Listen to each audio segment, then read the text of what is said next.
Oke,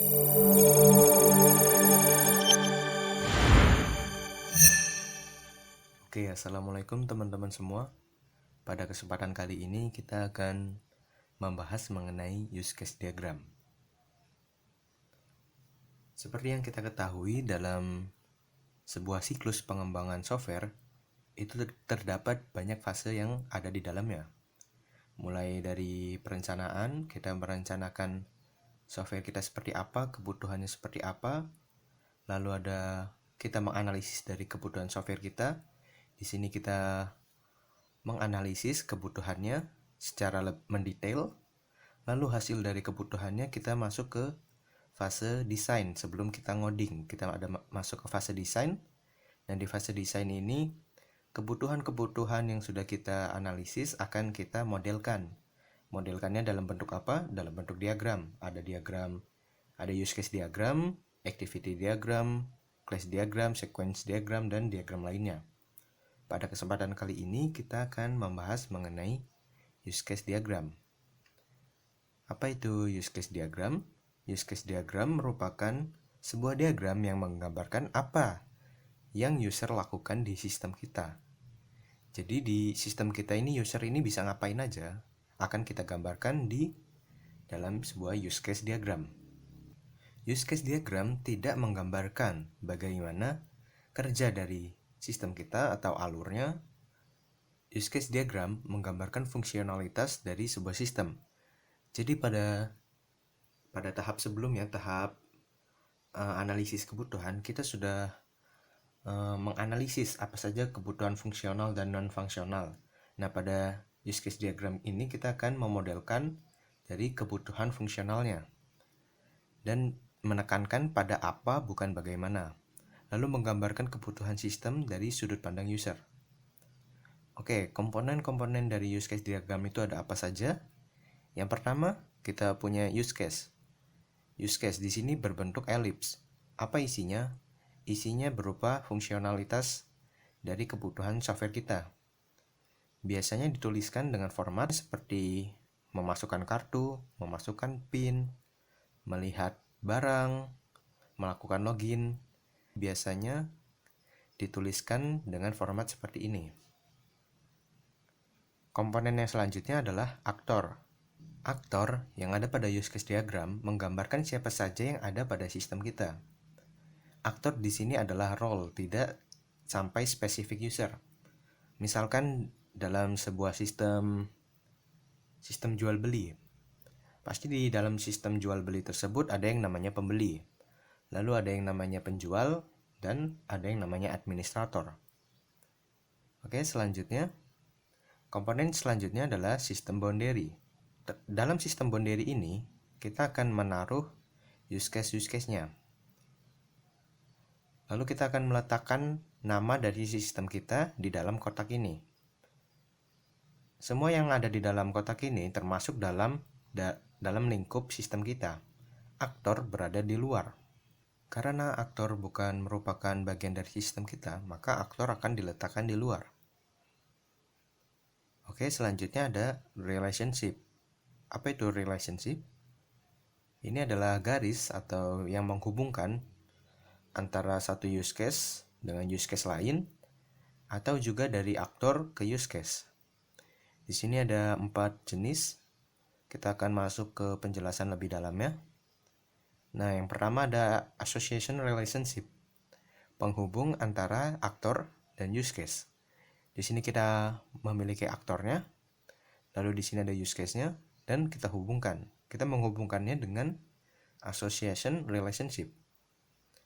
Yang selanjutnya ada include relationship. Digunakan untuk pemanggilan use case lain yang sifatnya wajib. Maaf, di sini ada typo. Yang pemanggilan sifatnya yang wajib untuk dijalankan pada sistem. Jadi include itu adalah hubungan yang bersifat wajib. Tanda panahnya mengarah dari parent case ke sub case. Contohnya bagaimana? Contohnya seperti ini. Apabila ketika kita sebagai pembeli akan melakukan pembelian, maka kan pasti kita akan login terlebih dahulu. Kita diwajibkan untuk login. Karena kita tidak mungkin melakukan pembelian tanpa login. Jadi untuk kita bisa melakukan pembelian, kita diwajibkan untuk login. Yang selanjutnya ada extend relationship atau perluasan. Jadi ini adalah perluasan dari sebuah use case jika terdapat kondisi atau syarat yang terpenuhi. Sifatnya opsional, bisa dilakukan, bisa juga tidak. Tanda panahnya terbuka mengarah ke parent-nya. Contohnya seperti apa? Contohnya ketika kita berada di sistem toko online, jual beli online, kita dapat melihat daftar barang, kita dapat melihat barang-barang apa saja yang terjual di situ. Tapi apakah kita diwajibkan untuk login? Tidak. Kita bisa login, bisa tidak. Yang diwajibkan adalah nih seperti yang sebelumnya, yaitu ketika kita ingin melakukan pembelian, maka di situ kita diwajibkan untuk login terlebih dahulu. Itu adalah perbedaan antara include dengan extend. Yang terakhir ada generalization relationship, digambarkan dengan sebuah garis berpanah tertutup pada salah satu ujungnya untuk menunjukkan hal yang lebih umum. Dapat juga digunakan pada use case dengan aktor. Oke, selanjutnya kita akan langsung masuk ke contoh pembuatan use case-nya saja. Di sini saya menggunakan website bernama diagrams.net. Teman-teman bisa menggunakan website-website lainnya yang mungkin teman-teman sudah pernah gunakan sebelumnya. Di sini saya akan menggunakan diagrams.net.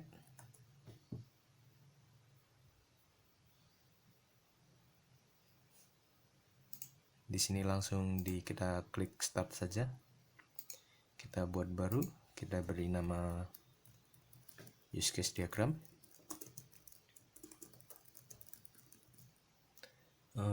Pada kesempatan kali ini kita akan membuat contoh use case diagram dari toko online. Oke, di sini adalah tampilan awal dari diagrams.net. Pertama yang akan kita lakukan adalah menambahkan sistem boundary-nya. Lalu akan kita masukkan nama dari sistem kita. Karena di sini kita akan membuat sistem toko online, maka sudah tentu kita beri nama sistem toko online. Nah, pada sistem toko online ini aktornya ada siapa aja sih? Oke, pertama kita misalkan tambah pembeli.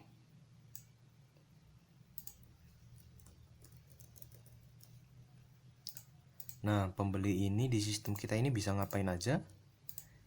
Misalkan yang pertama kita buat pembeli pada sistem toko online kita bisa melihat daftar barang. Melihat barang.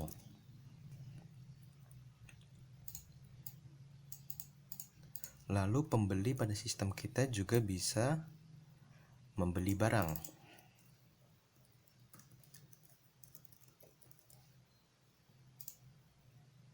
Oke, di sini kita hubungkan antara aktor dengan use case-nya.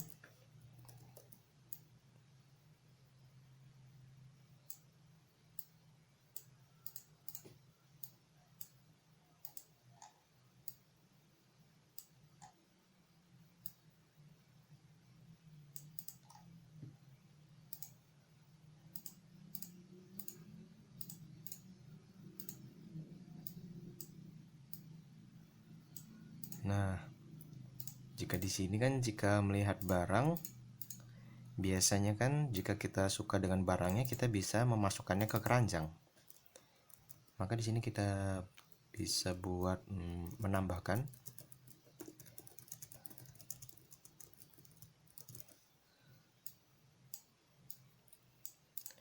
Nah, di sini hubungannya apa? Di sini karena jika kita melihat, kita bisa menambahkan atau tidak usah menambahkan. Berarti di sini kita menggunakan extend.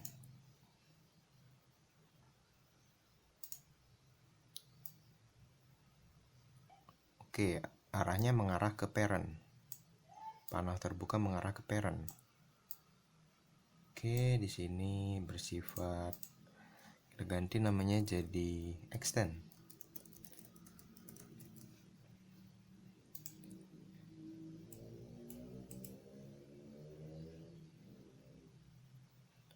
Oke, misalkan jika dia ingin membeli barang, maka di sini dia wajib untuk melakukan pembayaran. Hukumnya adalah wajib.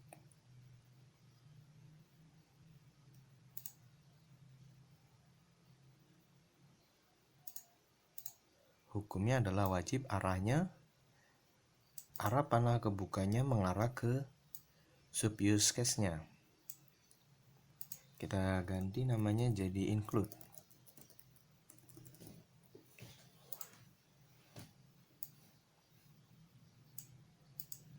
Oke, yang selanjutnya misalkan kita tambah lagi aktor. Misalkan kita tambah penjualnya.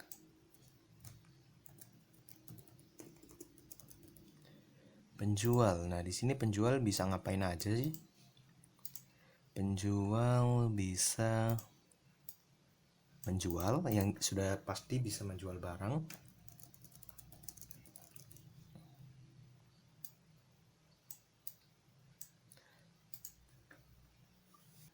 Lalu sudah pasti jika bisa menjual barang, berarti dia juga bisa mengelola barang tersebut.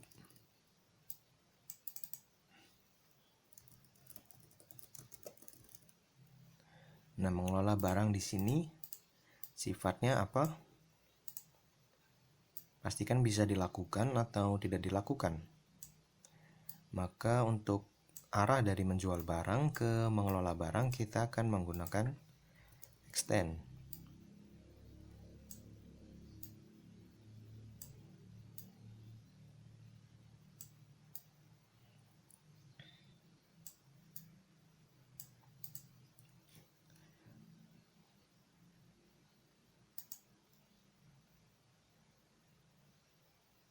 Nah, di dalam sebuah sistem toko online, ini kan di dalam pembeli melakukan pembayaran, kan masih ada hal-hal yang lain yang dia lakukan, seperti misalnya memilih metode pembayaran, memilih alamat.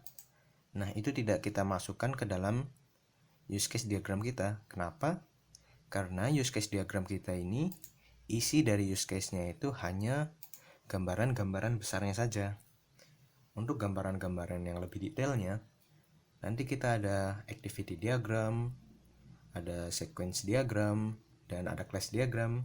Dan di situ akan semakin detail lagi. Jadi pada use case diagram ini kita hanya memasukkan gambaran besarnya saja.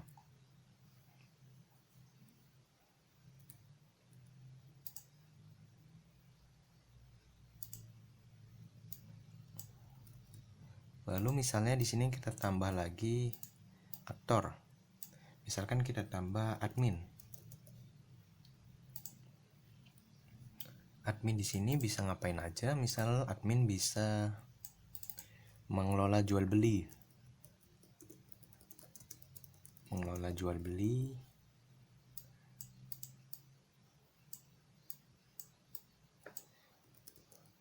Lalu admin bisa mengelola data penjualan.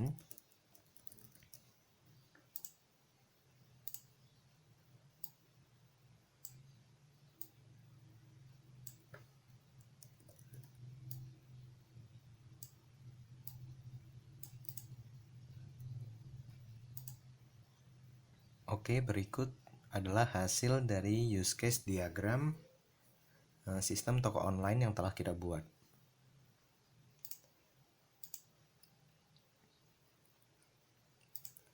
Kesalahan apa saja sih yang sering terjadi dalam pembuatan use case diagram? Yang pertama, pemberian nama pada use case biasanya sering terjadi sedikit kekeliruan. Lalu menggambarkan menu dan use case menggambarkan alur sistem. Oke, sekian dari saya, kurang lebihnya saya mohon maaf. Terima kasih telah menonton.